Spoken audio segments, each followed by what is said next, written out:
kabarnya Bapak Ibu? God is good all the time. Haleluya. Selamanya Tuhan itu baik. Amin ya. Ya puji Tuhan, kita sudah masuk di bulan yang baru, bulan Mei. Dan Tuhan ngasih lagi Bapak Ibu, satu nilai kerajaan sorga yang harus kita hidupi. Ya, di mana Tuhan rindu untuk kita mau mengasihi, mau menghargai. Bapak Ibu, bukan berarti yang lalu, nilai-nilai yang lalu kita sudah lupakan. Ingat, fokus kita 2024 ini, ya Tuhan mau kita membangun budaya kerajaan Allah dalam kehidupan setiap kita semua. Ya, dari Januari itu sudah naruh ya nilai di mana kita harus menjadi penyembah Tuhan. Kemudian di bulan kedua Februari Tuhan mau kita menjadi terkoneksi dengan orang lain. Di bulan ketiga Tuhan mau kita belajar untuk mengampuni. Sudah belum mengampuni? Puji Tuhan. Ya keempat bulan Mei, bulan April kemarin apa Bapak Ibu? Hidup kita dipenuhi oleh Roh Kudus. Itu nilai-nilai yang harus kita hidupi Bapak Ibu. Iya, karena ini nilai kerajaan sorga. Dengan nilai kerajaan sorga lah maka kita akan tetap bisa kuat berdiri dalam kehidupan kita ini Bapak Ibu. Dan nilai kerajaan sorga itu tidak pernah tergoncangkan. Kalau kita hidupi kita akan tetap kuat berdiri. Situasi mungkin boleh goyang. Ya boleh mungkin diobang-ambingkan tapi kita tetap akan stay. Karena kita memiliki nilai kerajaan sorga dalam kehidupan kita. Amin. Dan hari ini Bapak Ibu di bulan ini kita akan belajar, kita akan membahas tentang bagaimana Tuhan rindu untuk kita.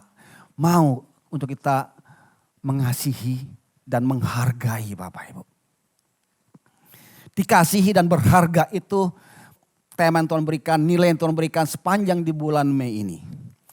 Kenapa sih kita harus mengasihi, kita harus menghargai Bapak Ibu? Karena ini Bapak Ibu, hukum yang utama dan terutama daripada Tuhan. Bapak Ibu ingat hukum Tuhan yang utama terutama, kasihilah Tuhan Allahmu. Dengan segenap hatimu, segenap jiwamu, segenap kekuatanmu, ya, segenap akal budimu. Itu hukum yang pertama. Dan hukum yang kedua yang sama dengan hukum pertama, kasihilah sesama manusia. Dan hari ini kita fokus bagaimana kita mengasihi sesama manusia. Amin. Bapak Ibu, manusia terbagi 3 bagian. Ada roh, ada tubuh, ada jiwa. Ya Bapak Ibu. Nah 3 bagian ini Bapak Ibu memiliki kebutuhan yang harus dipenuhi Bapak Ibu. Manusia terbagi atas namanya roh, tubuh dan jiwa. Dan 3 bagian ini harus dipenuhi kebutuhannya. Saat nggak dipenuhi kebutuhannya maka ada bagian yang terhilang. Dan itu akan bawa dampak dalam kehidupannya Bapak Ibu. Manusia nggak hidup hanya dari roti saja. Tetapi dari setiap firman Tuhan yang keluar dari mulut Allah. Jadi roh kita itu perlu dikasih makan namanya firman Tuhan. Saat roh kita nggak dikasih makan firman Tuhan maka roh kita akan menjadi lemah. Bahkan roh kita menjadi mati sih enggak, menjadi lemah aja. Hubungan kita dengan Tuhan tuh semakin jauh. Karena roh kita enggak dikasih firman Tuhan. Firman Tuhan adalah Allah sendiri. Saat kita baca firman Tuhan, kita mendengarkan firman Tuhan, Allah bersama dengan kita. Allah berbicara dengan setiap kita semua. Saat roh enggak dikasih roh makanan firman Tuhan, roh kita menjadi lemah. Hubungan dengan Tuhan semakin jauh Bapak Ibu. Kan manusia ngajak dari roti saja. Berarti apa? Dari roti, kita perlu roti. Roti itu makanan jasmani. Itu semua makanan untuk tubuh kita. Supaya tubuh kita kuat, sehat. Betul ya? Kalau kita makan, kita akan lemes dan kita akan mungkin akhirnya kita akan ya pindah alam Bapak Ibu. Ya, akibat kita mungkin akan bisa mati. Nah demikian juga Bapak Ibu, jiwa kita itu dikasihi, dihargai, dihormati. Jiwa kita Bapak Ibu itu perlu ya kebutuhan untuk dihargai, dihormati, dikasihi, disanjung. Nah saat jiwa itu gak dipenuhi maka jiwa akan menjadi sakit. Maka ada rumah sakit jiwa Bapak Ibu. Iya kan ya, karena jiwanya itu sakit Bapak Ibu. Karena hatinya, jiwanya itu luka. Karena gak dihargai, gak dihormati. Yang dia dengar tuh hanya ya hinaan, ya omelan, ya makian. Ya jiwanya itu luka Bapak Ibu. Jiwa itu perlu dikasih kebutuhan. Dan kebutuhannya yaitu dihormati, disanjung, dikasihi Bapak Ibu. Ya, ketika jiwa kita dikasihi dan berharga, itu merupakan kebutuhan dasar daripada kita sebagai manusia. Kebutuhan dasar itu apa? Harus dipenuhi Bapak Ibu. Seperti makanan, kebutuhan dasar untuk kita bisa beraktivitas. Demikian juga jiwa kita pun juga perlu kebutuhan dasar, yaitu dikasihi, dihargai, dihormati, disanjung Bapak Ibu. Ini kebutuhan dasar daripada jiwa kita. Ya, penolakan Bapak Ibu, hinaan itu akan merusak kehidupan kita dan berdampak juga hubungan dengan orang pun juga akan juga berdampak menjadi tidak baik.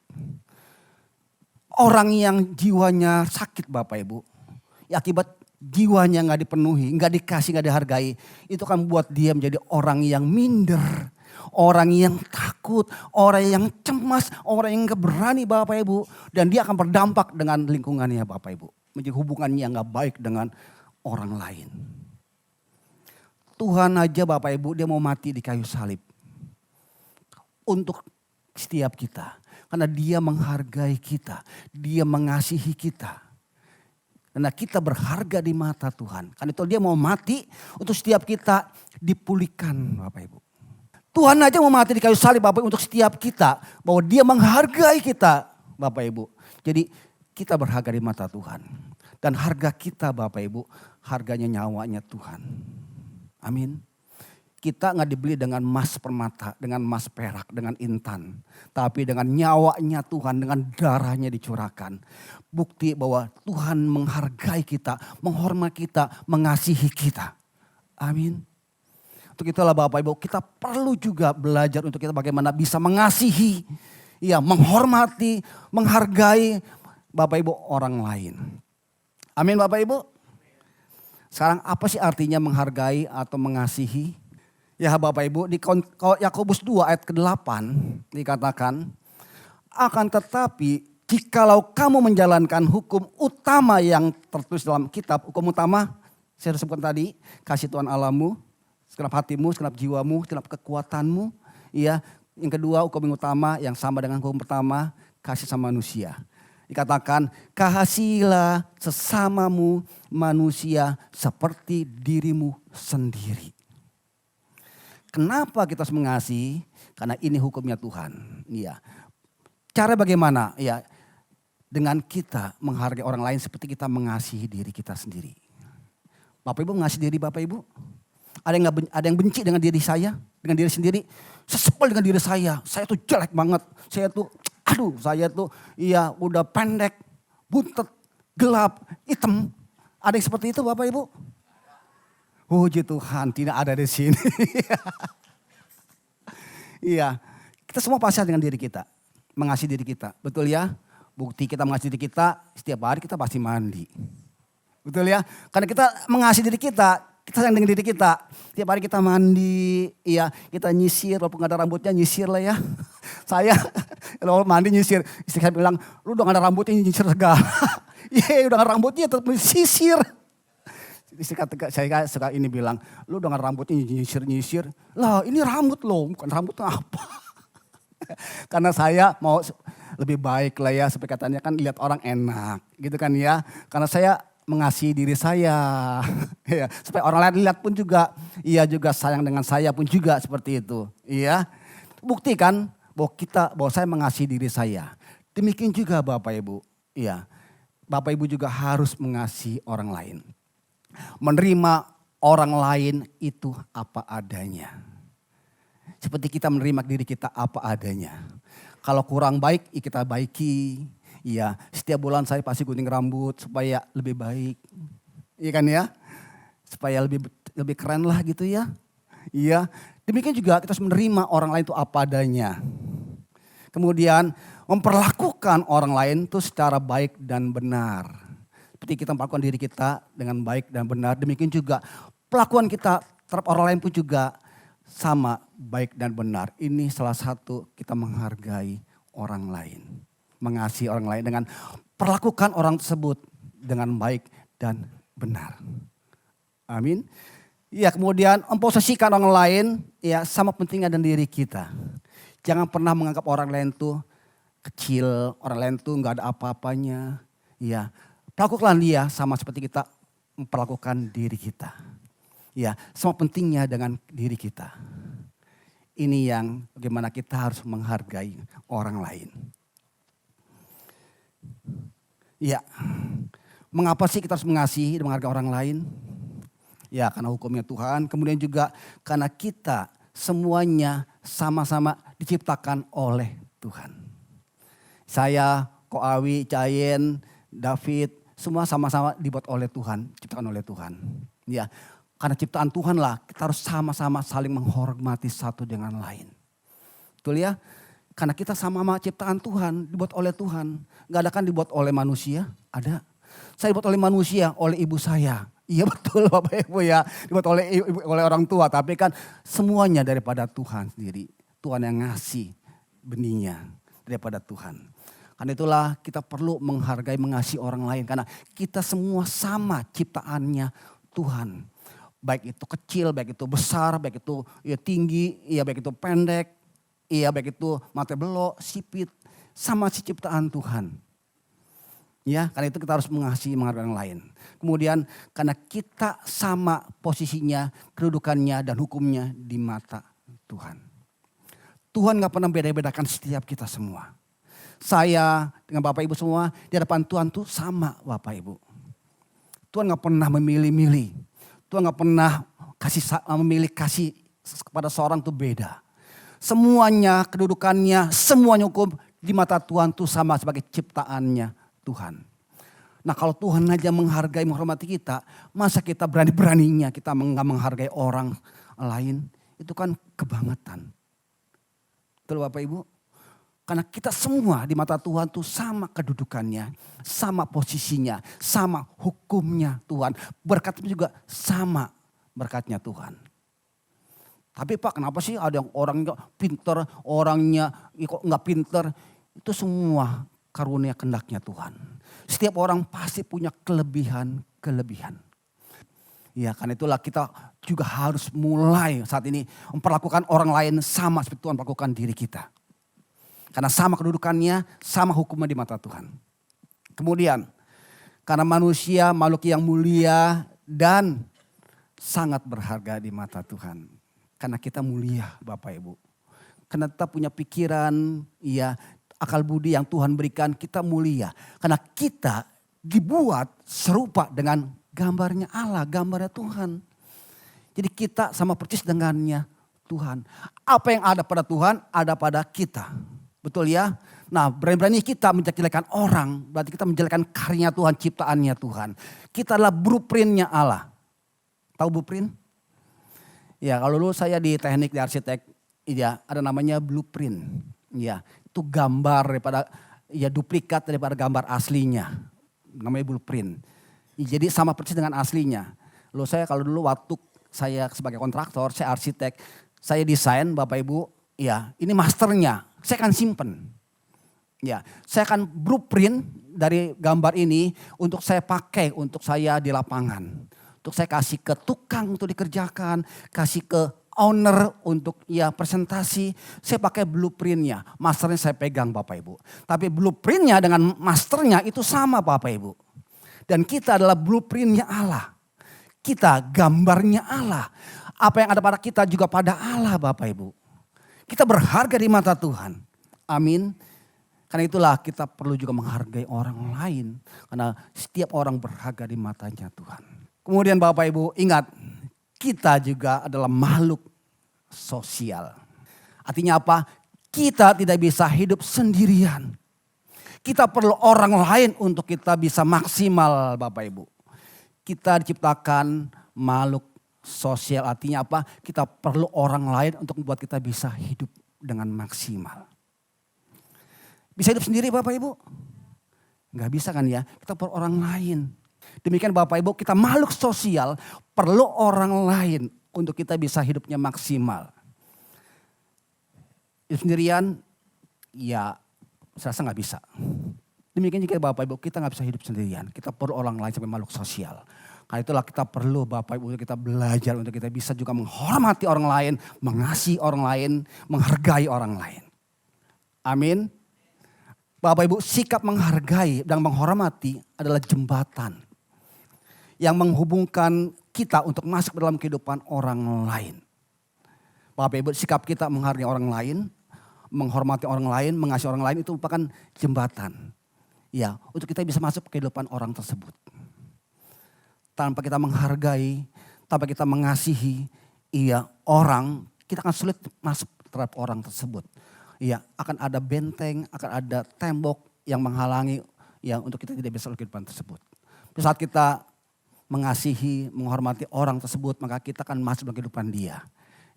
Dan kita bisa mungkin bekerjasama, mungkin bisa membangun, encourage orang tersebut. Kita bisa sama-sama saling membangun. Kemudian Bapak Ibu, ketika kita menaruh penghargaan, menghormati orang lain, kita sedang membantu orang tersebut untuk melihat keberadaannya sebagai pribadi yang berharga di mata Tuhan. Orang, Bapak Ibu, ada orang yang perlu juga kita support, kita bantu Bapak Ibu supaya dia bisa bangkit, supaya dia bisa berdiri kuat dari kejatuhannya. Dan Bapak Ibu, orang ini perlu kita bangun dengan caranya kita mengasihi, kita menghormati Bapak Ibu. Sebagai jembatan untuk masuk depan dia dan kita bisa encourage dia. Kemudian Bapak Ibu, bahkan ada orang-orang yang menjadi titik balik Bapak Ibu. Ketika dia dihormati, dia akan bangkit Bapak Ibu. Sakeus. Tahu Bapak Ibu Sakeus di Alkitab? Dia orang dibenci Bapak Ibu. Dia pemungut cukai. Semua orang gak suka dengan dia. Karena dia pemungut cukai. Orang yang berutang sama dia harus mengembalikan dengan bunga-bunganya. Orang gak suka dengan dia. Tetapi ketika dia ketemu dengan Tuhan Yesus dan Tuhan menghargai dia. Dan Tuhan tinggal dalam rumah dia. Terjadi pemulihan atas Sakeus. Orang yang berhutang dengan Sakeus dikembalikan 4 kali lipat Bapak Ibu. Terjadi titik balik orang tersebut, Sakeus tersebut. Jadi orang yang pelit, kikir, bin pedit. Kemudian ketika dia dikasih oleh Tuhan, berjumpa dengan Tuhan, dihargai oleh Tuhan, dia berubah. Jadi orang yang penuh dengan kasih. Hutang yang kepada dia dikembalikan 4 kali lipat. Bapak Ibu, ketika orang dikasih, maka ini titik balik dia akan berubah. Dia akan menjadi hidupnya lebih baik. Amin. Mungkin kita Bapak Ibu, mungkin kita saat itu juga, izinkanlah untuk kita juga mau menerima orang lain dalam kehidupan kita semua. Nah Bapak Ibu, bagaimana caranya sih untuk kita bisa menghidupi, kita bisa menghargai, kita bisa mengasihi. Bapak Ibu, bagaimana caranya? Dengan sesama. Yang pertama Bapak Ibu, mulailah untuk kita saling menerima satu dengan yang lain. Amin. Mulailah kita belajar menerima satu dengan yang lain. Menerima orang lain artinya Bapak Ibu dikatakan di Roma 15 ayat ke-7. Sebab itu terimalah satu akan yang lain sama seperti Kristus juga telah menerima kita untuk kemuliaan Allah. Terima satu dengan lain seperti Tuhan menerima kita. Bapak Ibu, kita diterima oleh Tuhan. Tuhan menerima kita Bapak Ibu. Mulailah kita menerima orang lain, satu dengan lain menerima. Seperti Tuhan menerima kita. Tuhan gak pilih-pilih. Tuhan menerima semua orang. Tuhan pulihkan semua orang. Tuhan kembali, Tuhan keadaan tersebut dipulihkan oleh Tuhan. Kita saling menerima satu dengan lain dengan apa adanya. Bapak Ibu, kita terima dengan lain apa adanya Bukan karena ada apanya. Bapak Ibu. Perhatikan mulailah saling menerima satu dengan lain karena apa adanya, bukan karena ada apanya. Jadi mulailah Bapak menerima satu dengan lain apa adanya. Setiap orang itu pasti punya kelemahan, punya kelebihan, punya kekurangan. Terimalah dia apa adanya. Jangan hanya mau menerima kelebihan aja Bapak Ibu, gak mau menerima kekurangannya. Karena dia kurang, saya gak mau membangun hubungan dengan dia. Saya gak mau mengasihi dia. Dia gak berharga di mata saya. Karena dia orangnya kurang, dia orangnya rendah, dia orangnya itu di bawah saya. Sorry ya Bapak Ibu, terimalah orang apa adanya seperti Tuhan menerima kita apa adanya. Amin. Bapak Ibu, Kita harus menerima kelebihan mereka juga. Iya, jangan iri hati kalau dia punya kelebihan. Ini manusia seringkali Bapak Ibu, iya, namanya penyakit iri hati. Ketika orang lain punya kelebihan, iri hati Bapak Ibu. Nah itu jangan Bapak Ibu. Menerima artinya apa? Menerima kelebihan dia juga. Bersyukur dengan kelebihannya dia Bapak Ibu. Senang dengan keberhasilan dia. Jangan iri Bapak Ibu. Tapi bersyukur dengan kelebihan sama kita. Kemudian Bapak Ibu, kita harus juga menerima kelemahan kekurangan mereka. Ya, jangan membicarakan dengan orang lain atau memakai kelemahan tersebut ya untuk menjatuhkan mereka. Jangan pakai kelemahan orang untuk kita pegang untuk menjatuhkan dia. Terimalah orang dan bersama-sama orang tersebut kita berjalan membangun hubungan bersama dengan Tuhan. Amin. Jangan punya udang di balik. Iya Bapak Ibu ya, artinya apa? Kita menerima orang itu apa adanya. Tuhan menerima kita. Bangun hubunganlah karena dia apa adanya. Dia punya kekurangannya, kita terima kekurangannya. Dia punya kelebihannya, kita bersyukur dengan kelebihannya. Amin.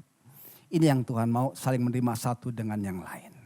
Di 2 Korintus 5 ayat 15 sampai 16 dikatakan, ya, Kristus telah mati untuk semua orang supaya mereka yang hidup tidak lagi hidup untuk dirinya sendiri, tetapi untuk Dia, untuk Tuhan. Yang telah mati dan telah dibangkitkan untuk mereka. Ya, Tuhan telah mati untuk semua orang, untuk kita. Tuhan mati untuk kita, saya dan Bapak Saudara, supaya kita hidup bukan lagi untuk diri kita, tapi untuk Tuhan. Dan Tuhan mau kehidupan kita, kehidupan yang memuliakan nama Tuhan. Kehidupan kita memberkati orang. Kehidupan yang kita melakukan apa yang Tuhan mau. Yang menghargai orang, mengasihi orang, itu yang Tuhan mau dalam kehidupan kita. Karena hidup kita bukan lagi miliknya kita, tapi miliknya Tuhan. Yang telah mati untuk supaya kita dipulihkan oleh Tuhan. Amin. Ayat 16, kami tidak lagi menilai seorang juga menurut ukuran manusia. Iya, jadi jangan menilai orang menurut ukuran kita. Iya, jangan pakai pikiran kita, wah orang ini tuh, wah ini si orang ini gini-gini. Orang ini kekurangannya ini nih. Iya, ada penilaiannya. Nilailah seperti kita menilai, Tuhan menilai kita. Bahwa kita berharga di mata Tuhan. Jangan lagi kita menilai diri kita dengan pikiran kita. Melihat kelebihan orang, kekurangannya orang. Tinggalkan itu semua. Mulai saling menerima satu yang lain apa adanya. Amin. Yang kedua Bapak Ibu, iya, bagaimana kita mengaplikasikan, kita menghargai, menghormati orang, dikasih, iya, dengan kita saling membangun. Dikatakan di Roma 14 ayat ke-19, sebab itu marilah kita mengejar apa yang mendatangkan damai sejahtera dan yang berguna untuk saling membangun. Yuk mari kita sama-sama mengejar yang mendatangkan damai sejahtera dan berguna. Untuk apa? Supaya kita saling membangun, saling menguatkan. Ini menjadi fokus kita bersama-sama untuk mengejar. Supaya kita berguna, supaya kita membangun semakin lebih baik lagi. Mengejar damai sejahtera dan hal yang berguna artinya apa? Membuang kepentingan pribadi kita dan ego kita Bapak Ibu. Iya, sebab di mana ada kepentingan pribadi, iya, dan ego pasti ada namanya iri hati. Di mana ada iri hati itu pasti ada ya perbuatan jahat. Makanya buanglah Bapak Ibu ya iri hati kita. Mari sama-sama kita saling mengejar damai sejahtera dan hidup kita hidup yang berguna satu dengan lain. Caranya tanggalkan ego kita, tanggalkan kepentingan kita.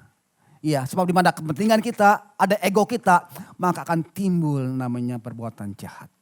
Ada iri hati. Yuk sama-sama kita saling mengejar yang baik, yang mendekat damai sejahtera. Kita saling membangun Bapak Ibu. Satu dengan lain. Tinggalkan iri hati kita. Jangan pernah iri. Ya, jangan pernah ngiri Bapak Ibu. Ya, ngiri itu gak baik. Betul? Ngambillah nganan. Ijak Bapak Ibu. Ya, mulailah kita melihat orang lain itu spesial di mata Tuhan berharga. Mulailah kita mengasihi satu dengan lain. Efesus 4 ayat 29, firman Tuhan berkata, janganlah ada perkataan kotor keluar dari mulutmu. Tetapi pakailah perkataan yang baik untuk membangun. Salah satu Bapak Ibu yang kita bisa lakukan dengan perkataan kita. Mulai perkataan kita perkataan yang baik. Perkataan yang membangun Bapak Ibu. Supaya apa? Orang yang mendengar perkataan kita, orang dikuatkan, orang dibangun. Yang lemah dengan perkataan kita, orang dikuatkan Bapak Ibu. Mulai dari perkataan kita, kita bisa membangun orang lain. Bapak Ibu ya, mulai dari perkataan kita membangun orang lain. Ya, sebaliknya perkataan kita kotor, perkataan kita yang menjatuhkan, ya itu orang semakin jatuh Bapak Ibu. Mulailah mengencourage dengan perkataan kita. Ya kalau dia mungkin jatuh, kamu pasti bisa. Ya kegagalan itu bukan akhir segalanya. Tapi kegagalan adalah keberhasilan yang tertunda. Ayo bangkit, kamu pasti bisa. Mulai perkataan kita yang saling membangun satu dengan lain. Jangan orang udah jatuh, ya ketimpa tangga lagi Bapak Ibu. Kita dengan perkataan kita tergeletak, terkapar Bapak Ibu. Mulai dengan perkataan kita yang membangun dia, membangkitkan dia. Supaya dia dihargai, dihormati. Orang yang hatinya dipulihkan, dia akan bangkit Bapak Ibu. Sakeus hati dipulihkan oleh Tuhan, dia bangkit Bapak Ibu. Ya, mulailah kita mulai dengan perkataan kita. Perkataan yang ucapan kita, perkataan yang menjadi berkat bagi orang. Mulailah kita belajar Bapak Ibu untuk mengucapkan sesuatu yang menjadi berkat. Iya. Karena ini Tuhan mau. Karena ini perintah Tuhan. Untuk kita mengasihi sama manusia seperti kita mengasihi diri kita sendiri. Amin Bapak Ibu. Ya, mengasihi dan menghargai orang artinya apa? Memperlakukan orang secara baik dan benar lewat perkataan maupun perbuatan kita. Mulailah perbuatan kita, perbuatan juga yang menjadi berkat bagi orang. Ya, kalau ketemu orang say, apa kabar? Ya, jangan melengos. Mulailah dengan perbuatan kita menghargai orang lain dengan perbuatan kita. Jangan dia datang kita kabur. Jangan Bapak Ibu. Mulailah ketika dia datang kita say hello, kita kasih senyum. Senyum itu murah banget Bapak Ibu, gak perlu bayar. Itu kan bisa Bapak Ibu ya. Orang senang ketika kita senyum. Betul ya? Dan itu orang diberkati Bapak Ibu. Coba Bapak Ibu tampangnya asem. Jelek kan ya? Itu menjadi berkat. Mulai dengan senyum ketika ketemu orang. Iya senyum, orang melihatnya pun juga sudah senang Bapak Ibu. Jadi mulai dengan perkataan dan perbuatan kita yang kita bisa lakukan dalam kehidupan kita. Bagaimana kita mengasihi orang dan menghargai orang. Di Matius 7 Bapak Ibu 12 dikatakan, segala sesuatu yang kamu kehendaki, supaya orang berbuat kepadamu, kepada kita, perbuatlah demikian juga kepada mereka. Jadi Bapak Ibu segala sesuatu yang orang lain lakukan kepada kita, lakukanlah itu kepada orang lain. Ya. Jadi segala sesuatu yang kita kehendaki orang lakukan kepada kita, mulailah dari diri kita sendiri dahulu. Artinya apa? Mulailah dari kita melakukan tersebut sehingga orang lain melakukan kepada kita. Jangan pernah berharap mimpi orang melakukan kepada kita. Kalau kita tidak mulai dulu melakukan kepada orang lain. Perubahan terjadi ketika kita berubah. Kita gak mungkin bisa merubah orang kalau kita gak berubah. Kita gak mungkin bisa minta orang menghargai kita. Hargai saya dong, hormati saya dong. Ya, kalau kita gak menghargai dia, kita gak menghormati dia. Dimulailah dari diri kita sendiri dulu untuk kita bisa mengajar, menghargai, menghormati orang. Baru orang menghormati, menghargai kita. Amin Bapak Ibu. Dimulai hari ini dari diri kita, yuk kita berubah yuk. Kita mulai menghormati orang. Mulai menghargai orang. Sehingga orang baru menghormati kita. Baru menghargai kita. Mulailah dari kita yang mulai melakukan tersebut. Jangan pernah memimpi orang berubah kalau kita nggak berubah. Jangan pernah bermimpi orang melakukan terhadap kita kalau kita tidak melakukan kepada dia. Jadi mulailah dari diri kita sendiri dulu. Amin. Menghargai orang lain adalah bukti kita taat kepada Tuhan. Kita mau melakukan perintah Tuhan. Orang yang tidak mampu mengasihi, menghargai orang lain, itu sungguhnya dia adalah pembohong, pendusta, munafik, dan tidak takut akan Tuhan. Jadi orang yang tidak mau melakukan apa yang Tuhan perintahkan, menghargai orang lain, itu adalah orang yang munafik. Orang yang gak takut akan Tuhan. Udah jelas-jelas ini hukumnya Tuhan, perintahnya Tuhan, kok dia berani gak melakukannya. Berarti orang ini gak taat. Betul Bapak Ibu ya? Jadi orang yang melakukan apa yang Tuhan perintahkan, gak mengasihi orang, sungguhnya dia orang yang tidak takut akan Tuhan. Jadi hari ini mulailah kita belajar untuk kita bisa mulai menghargai, mengasihi orang lain Bapak Ibu. Terima dia apa adanya, mulai bangun dia. Ya, supaya apa yang kita lakukan juga dia lakukan juga. Terhadap kita juga terhadap yang lainnya. Tuhan sudah ngasih contoh teladan bagaimana dia menghargai kita, menghormati kita dengan mati di kayu salib Bapak Ibu. Mari lakukanlah apa yang Tuhan lakukan terhadap kita. Mulailah kita mengasihi satu dengan yang lain. Amin, puji Tuhan. Jadi hari ini kita belajar bagaimana kita harus mengasihi dan kita harus menghargai orang lain. Mulai dari kita sendiri dulu, kita hargai orang lain. Minimal nanti keluar, jangan langsung ya keluar tapi senyum dulu. Lihat kiri kanan, senyum, lempar senyum. Ya, itu salah satu cara kita menghargai orang lain. Ya, dengan perbuatan kita, tindak laku kita. Amin.